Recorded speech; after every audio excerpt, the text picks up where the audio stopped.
I love helping people heal themselves.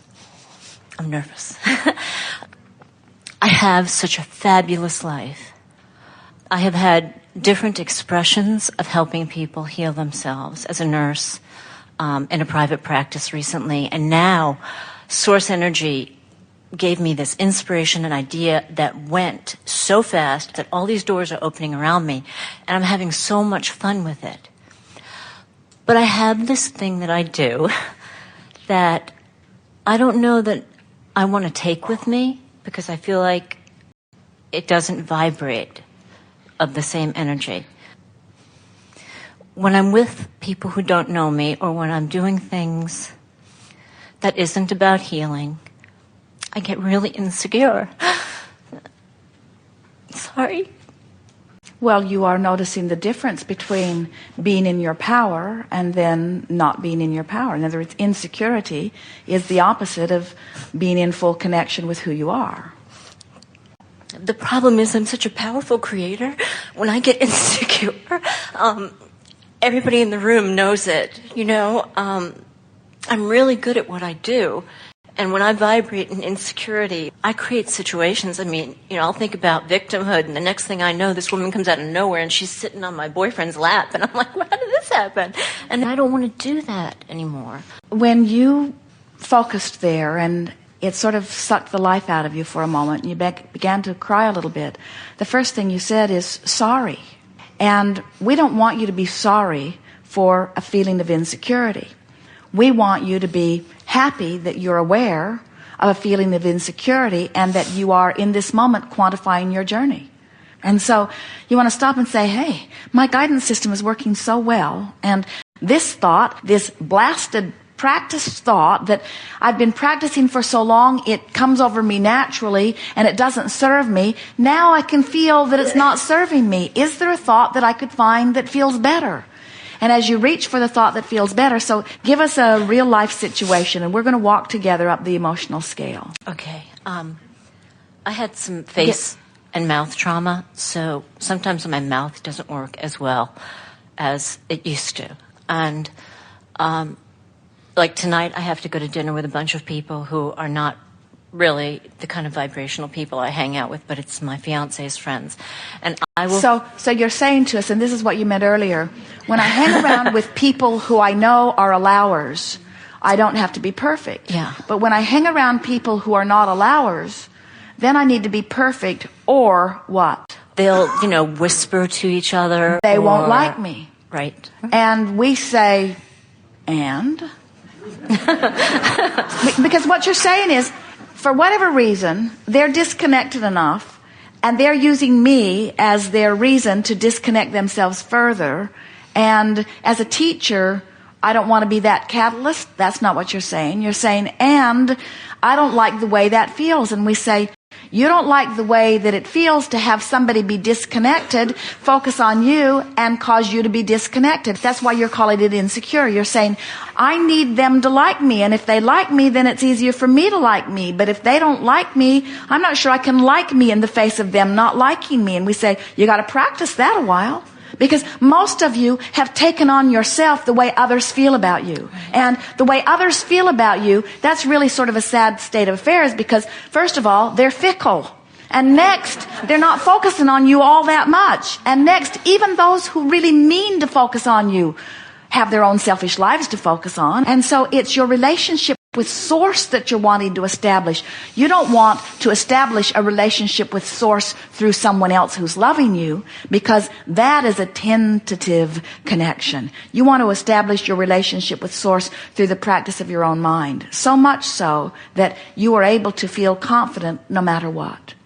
Esther was laughing with Jerry this morning because he was talking about he'd come down and visited with someone who was asking him how long it took to set up the sound equipment. And Jerry had commented that sometimes it takes 3 minutes, and sometimes he starts at 7:30, and at 9 o'clock they're still tweaking it because it's a variable in every environment. And Esther is laughing, yeah, sort of like my hair. Sometimes 3 minutes, sometimes 3 hours is not enough. In other words, it's sort of a variable. And then she was laughing about how someone can make a comment, a well-meaning comment about her hair, And then the next time Esther is really combing her hair, she can't get those comments out of her head. And she's thinking, why do I care what somebody else thinks? And we say, because you've trained yourself to care what somebody else thinks. And we're working every day to help you train it out of yourself to care what somebody else thinks, because they have nothing to do between the vibrational relativity between where you are and where your source is. All day today, we've been trying to get you to let go of anything that's apart from that. And so think about it. You've decided that you're going to move forward in your career. And so you've decided that you're going to take some sort of action to go about it. And when you begin to factor in all of the action that you need to do in order to get where you want to be, and all the things that all of the people are going to think about the action, you get so bogged down and lost in the scenario because there are so many different facets, so many different people thinking about so many different things. But when you are only considering this moment and how you feel in this moment, time slows down for you. Life becomes more delicious for you. You take more opportunities to line up with the energy that is you. And then you find yourself looking forward from that place of security. You look forward to standing in any environment because you know that you have source flowing through you no matter what, and you're up for anything. And then if someone is not well connected and you see them focused upon you and you wonder what they're thinking, you don't take it as an insult or you don't feel insecure about it. Instead, the teacher kicks in you and you think, what might I do to help bring this person more into alignment with who they are? And so suddenly your insecurity turns to a mission to help them connect with source. And you start looking for things about them to appreciate. And you find yourself expressing it to them in a really genuine way. You're not making something up just to flatter somebody. You're saying to inner being, what do you see in that person? And your inner being always sees the best in every person, even when they're not seeing the best in you. Isn't that interesting? Inner being is siding with you so much that it will not find fault in someone even who is finding fault in you. And so as you say, well, inner being, what do you think about this person? And your inner being says, this is someone who really wants a lot. And this is someone who really cares about a lot of things. And this is someone who's collecting data, and this is someone who has not yet found their place, but this is someone who really wants to find their place. And you feel your heart opening, you feel yourself softening to them, you find yourself wanting to say something to them that helps them to feel better about who they are. And as you're complimenting them or soothing them, you see them come back into alignment. And as they do, whether they come into alignment, whether they stop criticizing you, whether they stop thinking those evil thoughts that you think you were picking up on or not, you feel better. If you were not somewhere in the vibrational proximity of the thoughts that they are thinking, it would go right over your head. If you're not somewhere on the same vibrational wavelength with them, you would not be able to even discern that they are not in a positive place. So now, that's sort of like a lot of people say something similar to us. They say, Abraham, I've jumped out of an airplane. I'm at 40,000 feet. I have no parachute. What should I do? And we say, hang on, it will be over soon. And what we mean by that is, if you wait until you're at the party and you wait until it's happened and you wait until you're feeling insecure, it's hard for you under those conditions to then find your balance. But before you go to the party, you could begin imagining it. Before you go to the party, you could remember the best party you ever went to. Before you go to the party, you could say, inner being, I'm taking you to the party and I really want you to help me find positive aspects of everybody there, even if they're not finding positive aspects in me. And so from the minute I walk in the door, I'm going to start looking around. Beautiful light, beautiful room, beautiful floor, beautiful walls, beautiful people, beautiful dress, beautiful bag, beautiful shoes, beautiful smile, beautiful eyes, beautiful hair, beautiful boyfriend, beautiful boyfriend, beautiful boyfriend, beautiful. And as you find vibrational alignment with who you are by looking for things that you appreciate, this party will reveal the best of itself to you. And the people there that are up to speed with that will gravitate to you. Those vibrational islands, you'll find yourself surrounded by good-feeling people. And you see what's happening to you. You've tasted this. This is who you really are. You've come back into vibrational alignment with who you are. And you can't bear it when you don't feel good about who you are. And it's always logical that when you go into a crowd of people who are dressed up, who are feeling secure or insecure, but when there are more people around, it's more likely that whatever they're vibrating might cause an activation of something within you, if it's sort of active and on the verge. So when you walk in at this point in your life, it's sort of a crapshoot. It could go either way. Somebody really loving could draw that out of you. Somebody really conniving could draw that out of you. Somebody really critical could draw that out of you. And we think what's bothering you is that you want control of you. You don't want somebody else setting the tone of your party or of your life, you see. And we want you to know you now know too much. You now know too much. You've got guidance within you that's letting you know. So you could literally walk around a party using your guidance system within you, and you could literally walk up to them, and in your own mind, you're sniffing out and you're saying, navigational system, is this on my path? No. And smile at them and say, sorry, you're not on my path. Is this on my path? Sorry, you're not on my path. Is this on my path?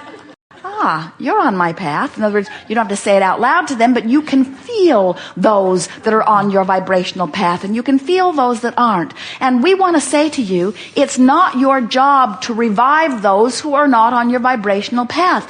Law of attraction is sorting all of that out. So when you go to a party, decide what your vibe is, and law of attraction will bring your vibe to you. Don't try to acquiesce to the vibe of the party. It will make you a nutcase.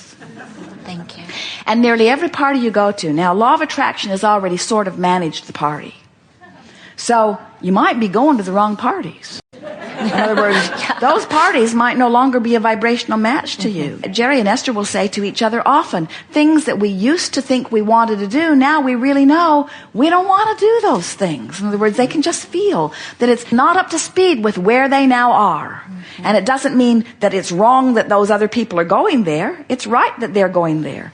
You don't owe it to yourself to fit in everywhere. But when you discover that you can control the way you feel by choosing an increasingly better feeling thought, and you stop in the middle of anger and you say, I chose that on purpose, and by golly, I feel so much better than I felt before. Good for me. I've taken control of my life. If you can get that far, you can get anywhere, you see. Then there's no place that you feel uncomfortable. There's no place you cannot go, because you're tuned in, tapped in, turned on. You're in vibrational alignment. You're the charismatic one. You're the one with the powerful point of attraction. You're the one that the happy ones are gravitating to. You're the party looking for a place to happen. You're the one that people are always glad is there. You're the one always feeling good. You're the one making everybody else feel good. Not because they need to be made feel good or you'll feel bad, but because you feel so good, it's just natural that you're saying things that make them feel better, you see. You just got to be who you are and trust that law of attraction is sorting it out, and not take it all so personally. And be like Jerry and understand now that there's no need for those vibrational islands, that law of attraction is sorting it out. And then just sniff out your own vibration and feel your natural call to what matches you. I think it's being party cat. We think so too. Thank you.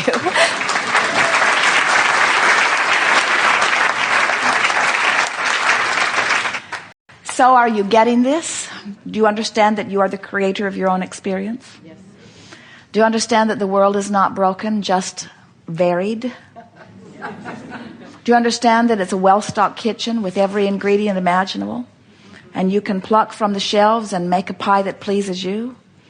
And if you don't want Tabasco sauce in your pie, just don't put it in your pie. But don't try to get it thrown out of the kitchen, because when you try to get it thrown out of the kitchen, it ends up in your pie. And then you say, if it wasn't in the kitchen, it wouldn't have gotten in my pie. And we say, if you weren't worried about it being in the kitchen, it wouldn't be in your pie either. If you weren't pushing against this unwanted thing, it wouldn't be in your vibrational mix. And you say, but it is in my vibrational mix. How do I get it out? And we say, by looking at something that pleases you. But how do I get out what I don't want in? By looking at something that you do want in. No, Abraham, you're not hearing me. I've got this stuff I don't want. How do I get it out? By deactivating it. Oh, well, how do I deactivate it? By looking at something else. But I want to look at this thing that I want to get rid of. I want to wrestle it to the ground and kill it. I want to deactivate it by trampling it, by bombing it, by voting against it, by joining groups against it. And we say, you're putting more of it in your pie. But how do I get it out of my pie? By looking at something else.